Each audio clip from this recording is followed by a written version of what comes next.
What's up, NBA fans? Welcome to an all-star edition of the NBA Outlet presented by OTGBasketball.com. Make sure you follow OTG on Twitter at OTGBasketball. Also hit that subscribe button. I'm your host, Nick Fay. With me, as always, Kory Waldron, a.k.a. K-Wald Hoops. What's up, Kory? Not much, Nick. Welcome back from vacation. I'm going to put in a submission. I'm going to try and get us into the Celebrity All-Star game next year because I feel like we could dominate these guys. Quavo was pretty good, though. I didn't watch much good of the Celebrity game, but he had a pretty efficient stat line. I know he swatted somebody into the first row, but some of them don't even deserve to be out there. They can't ball at all. It's rough out there. But what do you think about like former NBA players being out there? I felt like it was kind of weird that like Paul Pierce and Tracy McGrady are out there because if they actually tried, they obviously could dominate the game. Exactly. That's why it's dumb. Like Paul Pierce, I don't even know if he took a shot. Tracy McGrady took 1-3 and didn't even jump. Like he just went on he just extended off his toes. Jason Williams made some a couple behind the back passes, but like he wasn't being the white chalk that we all know from his playing days. I don't know. I'm actually more for like guys like Justin Bieber and Quavo. Richard Dinwiddie was there and played. Bubba Watson even played. People like that who are actually gonna play and run the floor and stuff. I'd rather see those guys play than old-ass NBA players who really don't want to get hurt. Yeah, you can tell that they don't really want to try either because they don't want to look bad. It would make more sense, like you said, to get a whole bunch of celebrities that actually can ball because I think there's probably plenty. Like somebody like Terrell Owens who's been in there in the past. Even Kevin Hart is okay at basketball. Get some people in there and take it more serious and have the winner donate something to charity. Get it a little bit more competitive. Even if it was 50,000 to charity, it doesn't even have to be a crazy amount because it's not. And trust me, 50,000 is nothing to anyone who played in that game last night. The Bucks owner was in there, and then you have all the other actors like Jamie Foxx was there. All those guys, if you contribute 5,000 each, can get up to 50,000. I mean, the All-Star Weekend can cover it. The NBA makes plenty of money off of the weekend, right. So. I would like to see a little bit more competitive game because just going into it, I knew I wasn't going to watch because there really isn't much point. I mean, we probably could say the same thing about the Rising Star Challenge, what we saw last night, World versus USA. World picked up the W, 155-124. Bogdan Bogdanovic, the Sacramento King version, won MVP, had a nice game. He hit 1-3 that was almost at half court. What were your thoughts on the game last night? I made a funny tweet about it. Pretty much when you live tweet a game like last night, you're pretty much saying blank, wow, what a good dunk, or wow, that guy just nailed a deep three, or damn, why are they not playing any defense? That's just pretty much what any of the All-Star events are, the game-wise so far. Hopefully the All-Star game is different. But we got to see the most talented rookie drafts in recent history against a pretty good sophomore class. Just throwing down dunks after dunks and draining threes. To a degree, it was entertaining.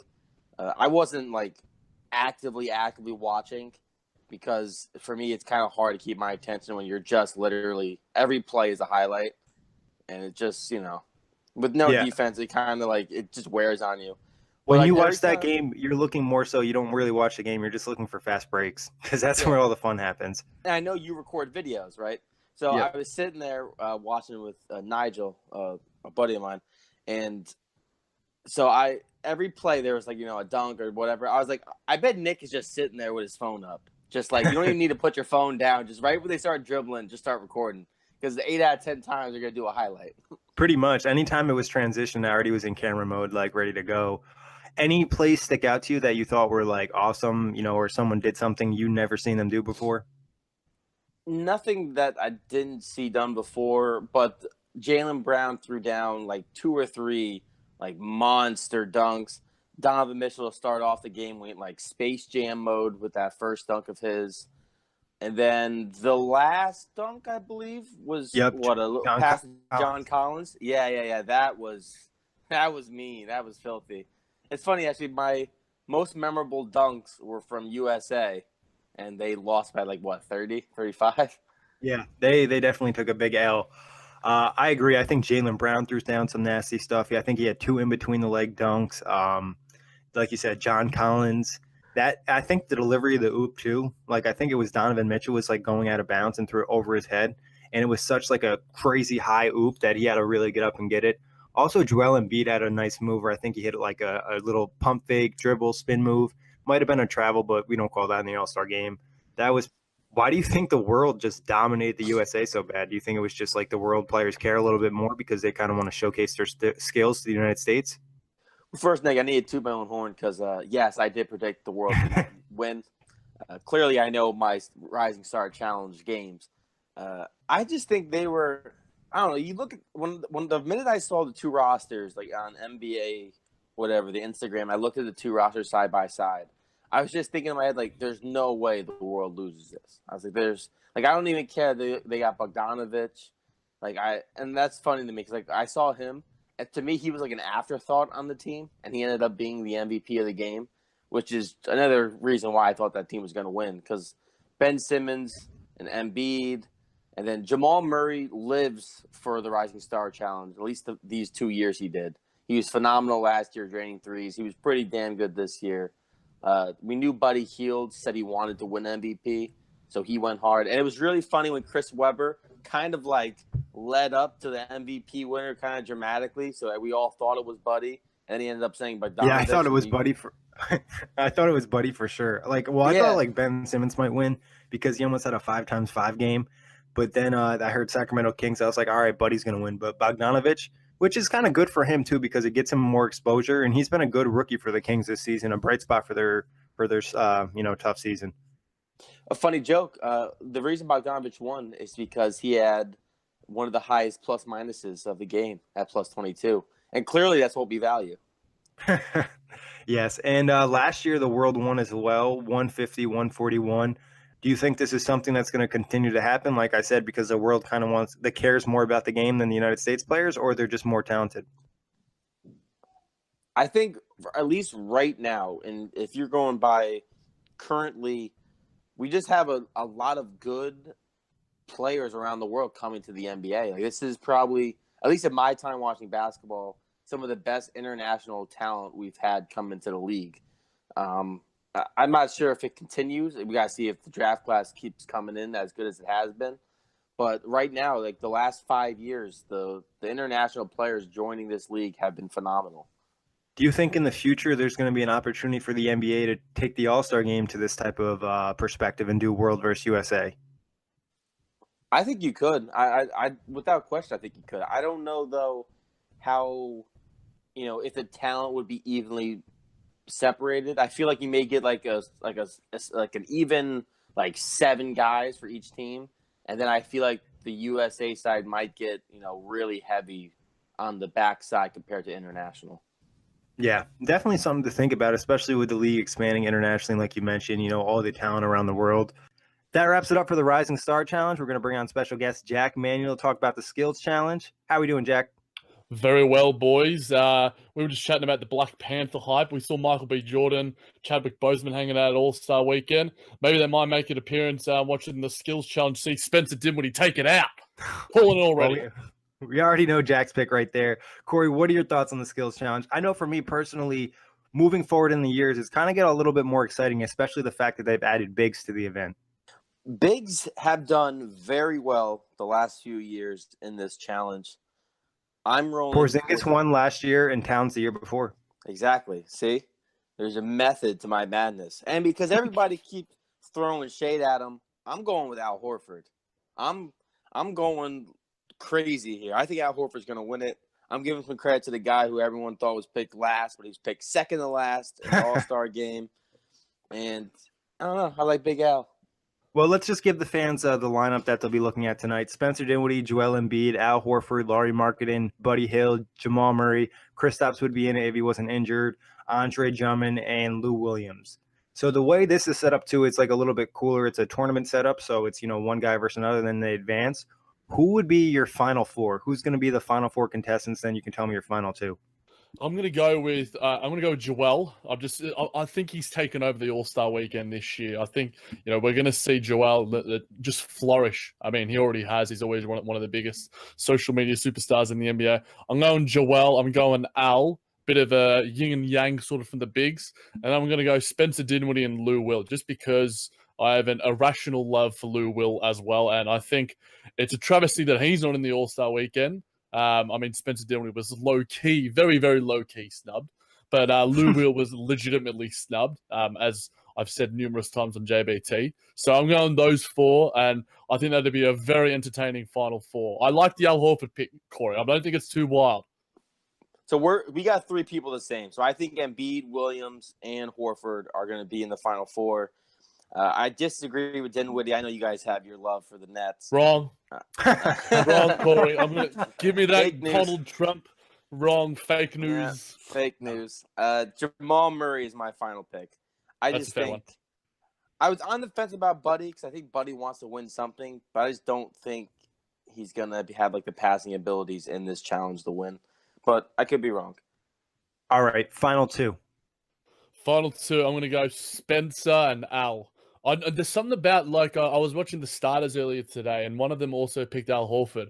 And I'm in on that because Al Horford is just low-key good at everything. Like, this is probably one of the most versatile big men. He's not your flashy sort of old unicorn type, but he has the skill set that these unicorns do have. You know, he can shoot the 3. He's a really nice passer. We're probably one of the best big men passers in the NBA right now.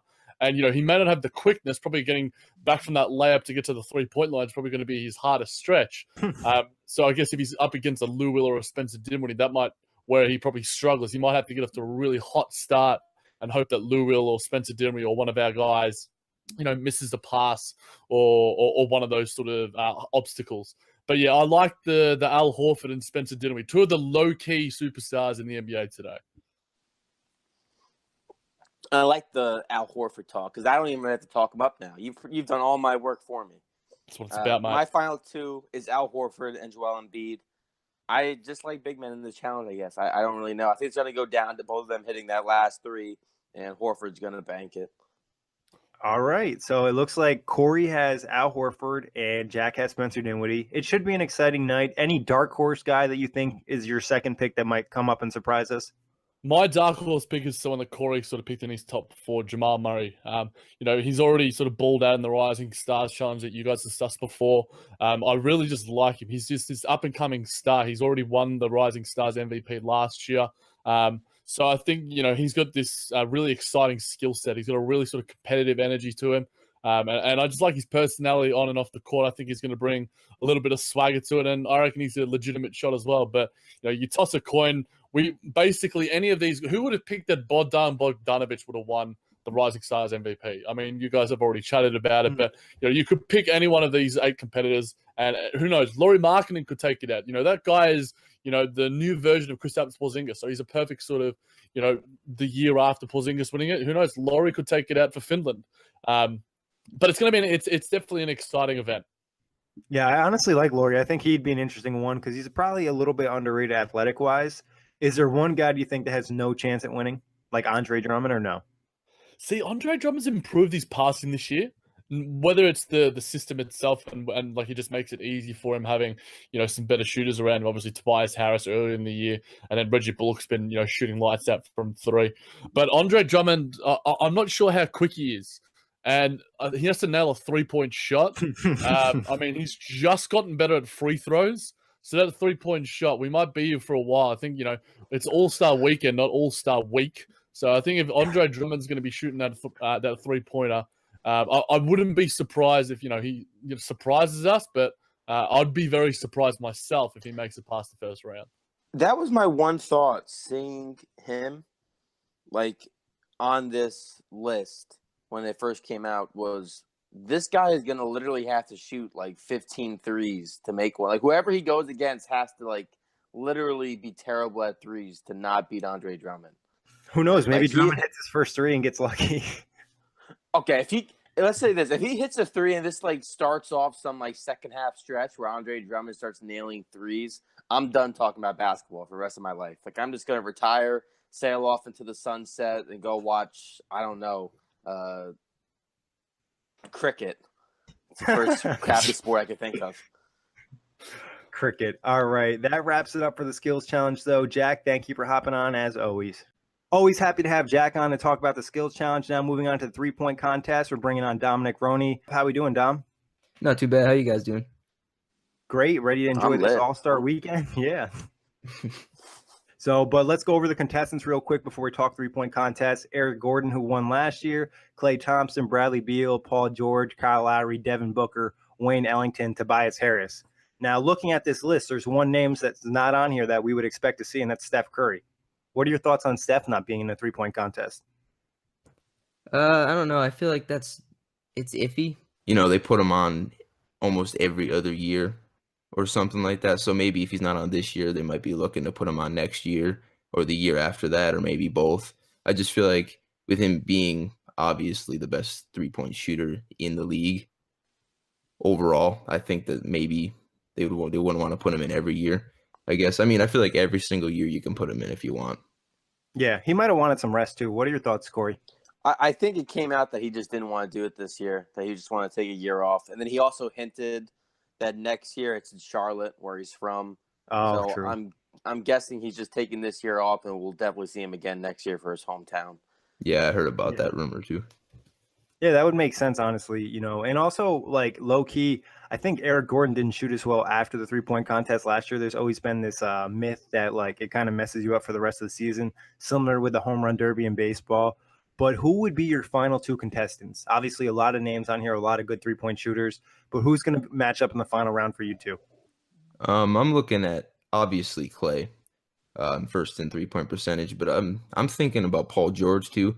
He's coming in off a hot streak. He's been shooting like 47% through the month of February, and he's the only other contestant that's in the top 10. So, I mean, Paul George, he could make some big shots in this contest like he did for OKC this season so far. Hopefully not like his performance last time he was in the contest, but yeah, I would be looking at Paul George for sure. George has definitely got hot. What about you, Kory? Who's the two guys that are going to match up in the last round for you? Well, son of a bitch. It's the same two people. Klay Thompson for me I think he's a lock to be at least in the final two. His stroke is too pure. It's too good for this type of competition. And then Paul George, this has been his best year shooting three. I have one stat I want to share. He's averaging 3.3 threes made per game on 7.7 attempts on 43.3% shooting. There's only two people in NBA history who have ever done that on 7.7 or more attempts per game. And the two people are Steph Curry and Ray Allen. So he's having he's having a phenomenal year from three. They're in a standstill at this competition. Like you mentioned, Dom, he didn't do too great when he did it in the past. This is kind of a chance for Paul George to also give himself, a win in something. It helps boost up his own brand and own character. And going against the Warriors, which, there's that weird Thunder Warriors rivalry anyways. And I think if it got down to like a Paul George versus Klay Thompson, I think it'd be really cool to see that. Yeah, both great picks too. What are your thoughts on who's a dark horse that maybe might surprise us? I've actually got two for that. So I'm looking at Kyle Lowry. Just over recently, I mean, the past like 5 games, it's been like 45-46%. And nice. I'm as upset as I am to mention this, but I remember seeing him rain down 3 after 3 after 3 in that terrible game where he blew out my Celtics by so many points. That game was bad, but he really proved that he could shoot a good 3. Granted, the defense wasn't where it could be or should be, and we don't see him as a big sharpshooter from the arc all the time, but over the last 5 games, he's coming in with a hot hand. I wouldn't be surprised if he makes a splash. And my other dark horse would be Bradley Beal. I have no stats to back this up whatsoever. I just have a good feeling about him in the contest. That's all. Yeah, Beal definitely has some juice. What about you, dark horse, Kory? I have 2 dark horses as well. One more than the other. My first one is Bradley Beal. I'm a Florida guy. I love the Gators. Bradley Beal has been balling out this year. He's averaging a career high in assists. It doesn't really matter for this competition, but just a little fun little stat. We know he can shoot the 3. And then my other guy is Wayne Ellington. I like it. He's what was he? I think he's top 3 in threes made this year. I'm not sure if he's first. I know he might have been like top 2 at one point, but he's been great.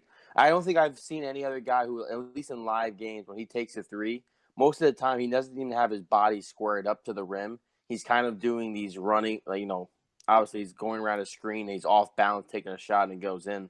So I like to see his feet, steady. He doesn't have to turn his body crazily. I think he could surprise. Yeah, Wayne Ellington, professional shooter. All right, who's walking away with the 3-point championship? That's tough. I would say probably PG. I'm going PG. I just got a good feeling about him this one. All right. Well, I don't want to agree with you, so I'm going to Klay Thompson. I like him both. I don't know if I want Paul George to win, so I'm going to Klay. A little saltiness from a Pacer fan right there, but that's okay. Dom, thank you for hopping on 3-point contest. We'll talk to you soon. All right. Thanks for having me. Big thanks to Dominic for hopping on for the 3-point contest, but let's move on to the dunk contest. This is probably one of the most exciting events of the night. Everybody's always looking forward to this. This dunk class is pretty interesting too. Victor Oladipo, Larry Nance Jr., Dennis Smith Jr., and Donovan Mitchell. So at all these guys I think could possibly win. Who are your 2 favorites? Who's going to go to the final round for you? This is tough because we got my boy in it, Victor Oladipo, and then Donovan Mitchell, who I wanted to be in it initially, who wasn't in it initially, who is now in it. I'm going to go, and then Dennis Smith Jr., who, as we know, is freakishly athletic. I'm going with Victor Oladipo and Dennis Smith Jr. in the finals. I think those two have the ability to put up more of a show. I think they're going to be more unique with the dunks they choose in this competition.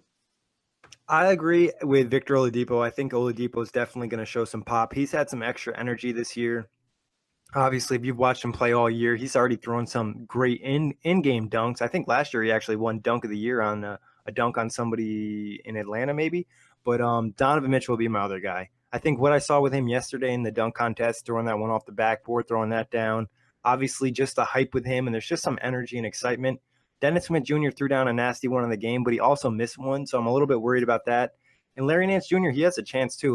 Like I said, all these guys have a chance, but who's your winner? Who's going to come away with the W? I got to go home cooking. I'm going with Victor Oladipo. The Pacers have been really good on dunk contests the last several years. Paul George arguably could have won it in one of the weaker classes. As we know, Glenn Robinson III won it last year. I'm rolling with Victor Oladipo this year. We're good at dunking. That's one of the things we're good at. Yeah, Glenn Robinson III won last year, and like you said, Paul George has been in it. They've had some success. I'm going to go with Donovan Mitchell. I don't know. I feel like it's just a year of the Donovan Mitchell. Like, everybody's about Donovan Mitchell. He could possibly win Rookie of the Year. There's just a lot of excitement with him and a lot of energy, and you just like that. I don't know. He just has it. So I'd like to see him win the event. Dark horse, anybody else you think possibly pull away that? I'm staring to I think Donovan Mitchell really could win this, though. We talked about this off the air. Like, he doesn't have like a great jumping, leaping ability, but like even that first dunk last night, he had like the Space Jam kind of extension for a dunk. I think he could do like 1 or 2 crazy dunk. I know that he really wanted to do this competition to start with, so I don't want to rule him out because I feel like he's already got stuff. Like, even though he didn't make the competition initially, I feel like he already had dunks planned for this event. You know what I mean? So I think he could surprise. Yeah, I think like you said, he wanted to do the event, so there's a reason for that. So there has to be, some secret dunk he has planned or something with his teammates. Obviously, he has some interesting players to use, like a Ricky Rubio who could throw some nasty passes, or Rudy Gobert, who is just a giant. So see what happens with that. But where does the dunk contest rank for you in All-Star Weekend? Is it your favorite event? What's your favorite event? Well, all right, so growing up, it was a dunk contest. I mean, watching Nate Robinson and Dwight Howard, that's when I really started watching dunk contest, and those guys were fantastic. I think you can agree with me that there was definitely a 3-4 year window where the dunk contest just wasn't very entertaining. Yeah, they had that one year where they switched the format, and that was kind of strange. And they were teams, the team thing. Where they had like Lillard. They had a lot of good dunkers in that, but it was all team based, and that was just so dumb. Yeah, but I wasn't a big fan of that one as well. But Zach LaVine and Aaron Gordon, they've really brought this back to life, this contest the last couple of years. I mean, last year in particular, or not last year before, those guys put on a show when they went head to head. And then last year was also pretty good. I think right now the 3-point contest is my favorite, but I always look forward to the dunk contest because if it does live up to the hype, it's generally really good. Yeah, I think this year has a chance to live up to the hype. Obviously, Zach LaVine and Aaron Gordon helped bring it back. And like I said, this year has a whole bunch of guys. For me, though, it's tough. Like the skills challenge is kind of low-key underrated because I kind of enjoy watching that. But the 3-point contest is still pretty fun, too, because you have a better idea of, who's the best 3-point shooter in that contest. But that wraps up for the dunk contest. We're going to bring on Jonathan Ibrahim for the All-Star Game preview. What's up, Jonathan? Not much, Nick. How you doing? I'm doing great. Happy to have you on to talk All-Star Game preview. Let me just give the fans the teams real quick. Team LeBron, LaMarcus Aldridge, Bradley Beal, DeMarcus Cousins, Anthony Davis, Kevin Durant, Kyrie Irving, Kevin Love, Victor Oladipo, Kristaps Porzingis, John Wall, Russell Westbrook, Paul George, Andre Drummond, Goran Dragic, and Kemba Walker. DeMarcus Cousins, Anthony Davis, Kevin Love, John Wall, and Kristaps Porzingis are all out. And then team Stephen, Giannis Antetokounmpo, Jimmy Butler, DeMar DeRozan, Joel Embiid, Draymond Green, James Harden, Al Horford, Damian Lillard, Kyle Lowry, Klay Thompson, and Karl Anthony Towns. Which team do you like more? Just right off the bat, Team LeBron, Team Steph, which one's your favorite? Initially, when I looked at the teams, I thought that Team LeBron had by far the better team, but unfortunately, because of the injuries, I think that they've kind of they've parred out a little bit, but I still give LeBron's team the edge. I think he's got a lot of size. They've got a lot of athleticism. They've also got a nice bit of shooting, so I like that team. I thought that the two best players in the draft were Kevin Durant and Anthony Davis, and LeBron got both. So it'll be interesting to see how it all pans out, but I give the edge to Team LeBron. I was on Team LeBron until the fourth injury happened to Porzingis. I'm kind of leaning towards Curry's team now. So I'm rolling with Team Steph. If this had been a perfect world where no one got hurt before this game and everyone was healthy, I think it was clearly LeBron's team for the win.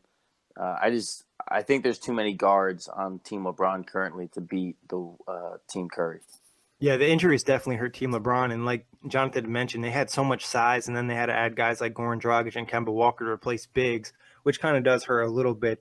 What combo are you most interested to see? What two-player duo that we've never seen? Is it LeBron and KD playing together? Who are you the most excited to see play with one another?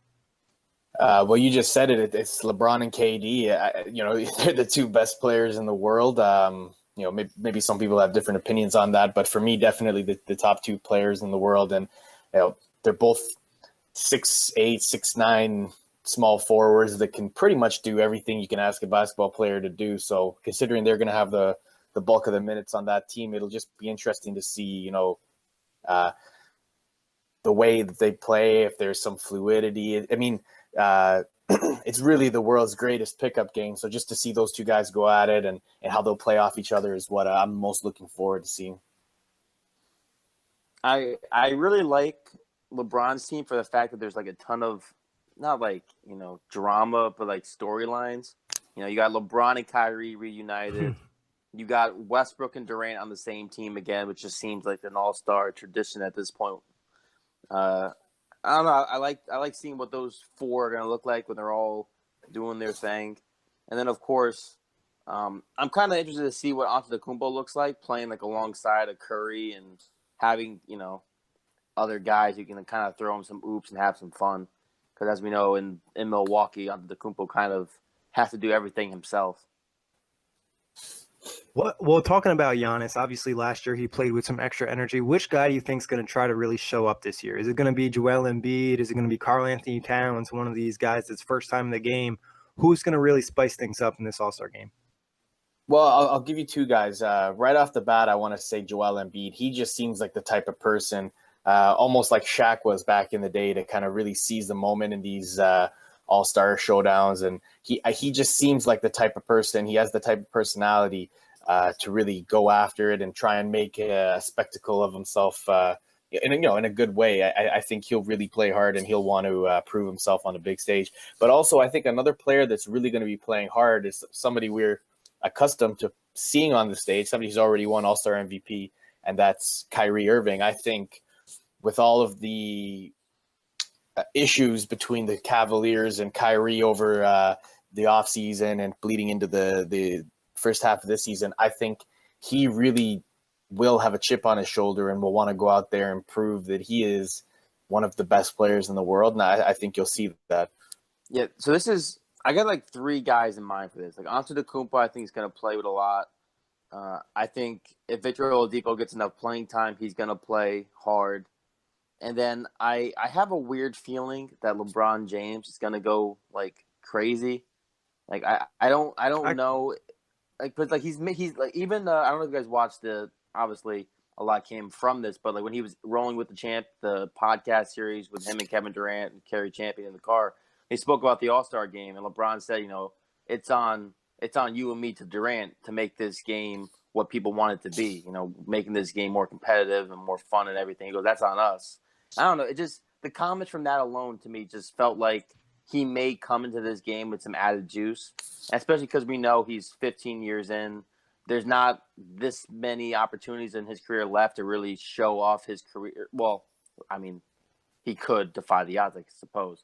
But, this level of greatness isn't going to be sustained for much longer. So this could be arguably one of his last All-Star games to really own the floor. And he's mentioned a lot of times that he'd like to see this game be more competitive. You mentioned him saying that to Durant. Obviously, after they drafted the teams, him and Steph were on TNT. He referenced about 5 times that he wanted this game to be more competitive, and he said it was on him and Steph to make sure the teams perform. So do we think that this year's All-Star game is going to be a little bit more competitive, a little bit more defense than we've seen in years past, or still going to be, like Jonathan mentioned, the world's greatest pickup game? I think this is the year it'll scale back a little bit. I still think you're going to have kind of more of a traditional setup where the first half is a little bit more relaxed, and then the guys will start to lock in the beginning of that third quarter. But I definitely think that the prospect of coming close to 200 points by a team are behind us. I don't think we're going to see that kind of nonsense again, hopefully at least. I think this is the year where things start to kind of get a little bit more competitive again. And with the way the teams are structured, especially with that kind of the style that they pick the teams in, I think that adds to the drama. It adds to the competitiveness. So hopefully we see something a little bit more like the old All-Star games. Yeah, I agree with that, John. I think the first half you're going to see kind of what we saw last night in the Rising Stars Challenge. You're going to see a lot of people just dunking, a lot of long threes, just the guys, showing off their athletic abilities. And then I'm not saying maybe the start of the third quarter, but probably like midway through the third, depending on what the score is. If it's close, you'll start to see guys lock in. I think the fourth quarter, especially if it is close, that's probably when you're going to see the best basketball of the night. I think we'd all be happy with a competitive fourth quarter. A close game, not lockdown defense or anything like that, but just where it's not dunks and everything, and you kind of have a better idea would be like, what guy are you most upset about not being able to play in the All-Star game? Out of the injured players, who are you think would be great to be in, but we're going to miss out on them? I think John Wall, for me, just with his athleticism, his speed, and not only that, I mean, his ability to pass the ball, in such a creative way. I think he's got all of the tools that create a fun or exciting basketball player. And whenever a guy like that has to sit on the bench, it's unfortunate because he can create highlight plays in so many different ways, whether he's passing the ball, beating somebody off a dribble, throwing it down on a dunk, or even, just finishing an acrobatic layup. He does everything that we as basketball fans want to see, and it'll be a shame that he doesn't get a chance to play. For me, it's DeMarcus Cousins. He was having a phenomenal year, obviously, down in New Orleans. And I was kind of looking forward to seeing LeBron try out possibly a destination for him this offseason, playing alongside Cousins and Davis, But obviously it's not going to happen. But Cousins, I think, would have been fun. I just would have liked to see what LeBron could have done with those two twin towers down low in an all-star game, just throwing them oops and playing that facilitator role he loved so much. Yeah, honestly, I'd like to see Kristaps. I think Porzingis would have been an interesting guy in the All-Star game. He seems like a guy that would have put a little extra effort in. And he is, his athleticism is a little bit underrated for his size. So I think he could have thrown down some crazy plays. But the most important thing, who wins the game and who wins MVP? I'm going to go with Team LeBron, and MVP is going to be captain himself, LeBron James. I like it. All right, so I think that is extremely possible, and I hate that I have to pick Curry because I just don't like Curry. I'm going with Team Steph, and I think Antetokounmpo is going to win MVP. I just think, I don't know, he's the Greek freak. I more and more, the more I hear him talk, I follow him on Instagram now, and he posted a really funny video on Valentine's Day. If you guys haven't seen it, watch it. He had like a little bell, little sex bell. It was really funny. His ears growing in the background. Stop ringing that. You're embarrassing yourself. It's just, I kind of think this is a moment for him to kind of build on his own, platform. Milwaukee doesn't get a lot of shine. We all know he's great. On the biggest stage, he can really show off. I like it. I'm going to go with Jonathan, though. I think Team LeBron's going to win. I think LeBron and KD put on a show. I think those two, and I really am intrigued if we see a lineup of Kyrie, LeBron, Russell Westbrook, and Kevin Durant, and then whoever you want to throw at the 5. I think that would just be really interesting and some drama out there. But any other points you want to get in for the All-Star game or All-Star weekend before we get out of here, guys? Well, what do you think of this? What about co-MVPs between Kevin Durant and LeBron James? There's been a lot of debate over who's the best player in the world. And if those two guys do put on a show, like you said, Nick, there's a real chance. We saw with Kobe and Shaq back in the day, those two might win co-MVP, and it may just be a little bit more, oil added to the pot when it comes to that debate on who's the best player in the world. I like it, Jonathan. I like it. I think it could really happen too. And I could see both those guys almost competing with each other for MVP on the same team and trying to show up each other, because LeBron's still trying to hold in that number one spot. But we eventually know that KD will probably get it at some point. So it's just a matter of when. But that could be, another push in that direction of who wins All-Star MVP. I like that. That would be interesting. I'm always a fan of co-MVPs for certain things. Like last year, I thought Harden and Westbrook should have been co-MVPs. I think sometimes greatness is kind of hard to measure against other greatness. But that'd be cool to see Kevin Durant and LeBron as co-MVPs. Because I agree, John. I think they're both going to really go at each other. Yeah. And if they both go at it, that means the guys on the other side are probably going to go at it, like Kory, like you mentioned, Giannis, Steph, James Harden. These guys all have something to prove. Steph has something to prove. James Harden, obviously, he feels like he probably should have won 2 MVPs at this point. He should win one this season, but it could be a really competitive game if we see some energy and some juice in there. So, as always, thank you guys for hopping. Oh, wait, go I ahead, got a dark horse. I want to give one. I think Damian Lillard, too. Because was those comments by super Westbrook. big chip on his shoulder. Yeah, but Westbrook even said, how guys are complaining about trying to get into the All-Star game. I wouldn't be surprised if Lillard kind of snaps on Sunday and goes off for high 20s, low 30s. I'm not sure how many minutes he'll get, but if he gets enough playing time, he might snap. Speaking of Damian Lillard, who do you think is the biggest snub this year? This is tough. As of right now, because of all the guys who came in from injuries, it's probably Ben Simmons, if you're counting all the injuries. But since so many guys got in from injuries, the snubs are kind of in the game now. Yeah, it's kind of surprising Ben Simmons didn't get in over some of the other guys. Obviously, record had an impact, but Simmons has done some really good stuff as a rookie. And he's, impacted his team sometimes where it doesn't always show up on the stat sheet. When you run an offense the way he does, it definitely has an impact. A lot of people have complained about his shooting, but it'll eventually come. What about you, Jonathan? Who's your snub? I think Paul George is probably my biggest snub. And to build off that, I think their way of replacing the injured players was kind of flawed. I know we're doing the whole, 12 guys from the East, 12 guys from the West. But after those initial 24 guys are voted in, I really don't see why we have to stick with the conferences. I think they should have just gone with the next best player, which arguably was Paul George.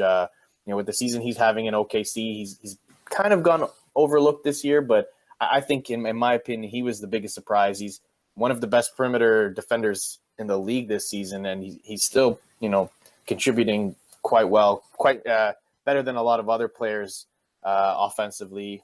I mean, there's guys like Lou Williams, Chris Paul, they're also having good seasons, but I think Paul George was the number one snub, in my opinion. He definitely was initially. I'll agree with that. Yeah, he initially probably should have gotten in, and we mentioned him on a three-point contest. his 3-point shooting. But you mentioned Chris Paul. That was one surprised me. Obviously, he's missed some time, but when you're the Houston Rockets and they have the best record in the NBA currently, and you only have one player in, it's kind of surprising because you've seen the Warriors in the past get 3 or 4 get 4 guys. You've seen the Hawks in the past get 4 guys. It's like the Rockets couldn't even get 2. That's kind of weird. Yeah, and it's not like he missed, half the season. I think he only missed like 15 games or something like that. So he's played in enough games for me to think that he would have earned that spot. He's putting up Chris Paul-like numbers, 20 points. I think it's close to 8 or 9 assists. He's doing everything that you would expect from an all-star. He's one of the guys that the fans want to see. So I was really surprised by that. Yeah, especially at his age too. Obviously, getting up there, it's not like he's going to be in a ton of more All-Star games. So I would have liked Paul in there too. And you mentioned before, he'd be a guy you'd want to see in there because of his passing ability. Throwing tons of oops to different guys, pump fakes and things like that. So, but anything else, guys? I can't think of much. Yeah, no, that's everything for me. All right, guys, everybody enjoy All-Star Weekend. Enjoy Saturday night. I think it starts at 8, and then tomorrow I believe it starts at 8 as well. So enjoy that. Thank you, as always, for listening. Jonathan, thanks for hopping on. Kory, as always. And you can catch the NBA Outlet on iTunes, Blog Talk Radio, and OTGBasketball.com. Thanks for having me, guys. Peace.